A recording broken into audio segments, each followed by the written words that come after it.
Nas lendas irlandesas medievais, as mulheres druidas eram chamadas de Bandorai. A sua existência foi confirmada por historiadores gregos e romanos.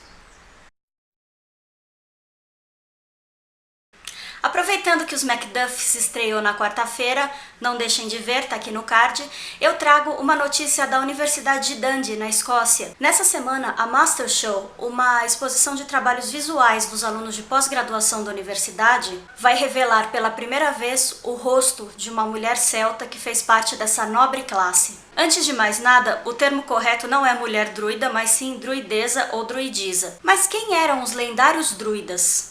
Os druidas eram os antigos líderes religiosos, cientistas e pesquisadores da sociedade celta.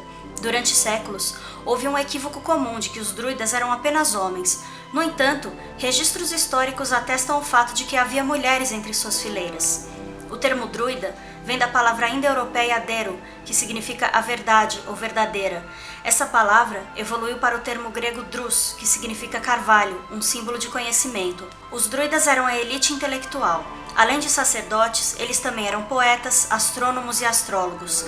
Eles levavam quase 2 décadas para adquirir conhecimentos como alquimia, medicina, direito e ciências.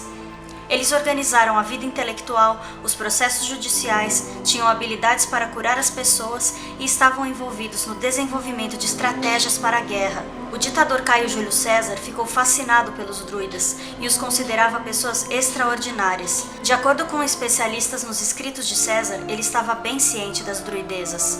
Infelizmente, a maioria dos escritores romanos ignorou as mulheres em geral, por isso não é fácil encontrar referências a elas em textos históricos.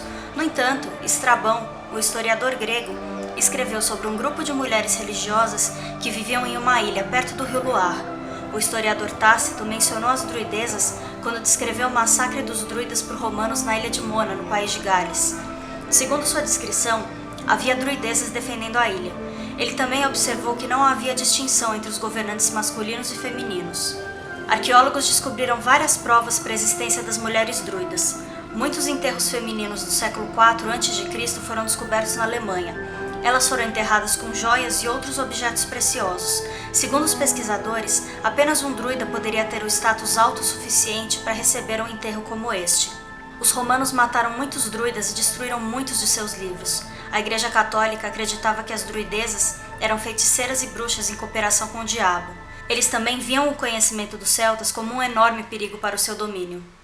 No entanto, o druidismo nunca desapareceu completamente. Hoje em dia, muitas pessoas ainda tentam seguir as tradições antigas. Mas vamos agora conhecer essa druideza em questão, apelidada carinhosamente de Hilda. Ela viveu em Stoneway, na ilha de Lewis, ao norte da Escócia, e faleceu com mais ou menos 60 anos, o que para a época era uma idade bem avançada, já que a maioria das mulheres falecia lá pelos seus 30. Dada a época e o local que ela viveu, ela seguiu uma dieta que fez com que ela perdesse todos os dentes.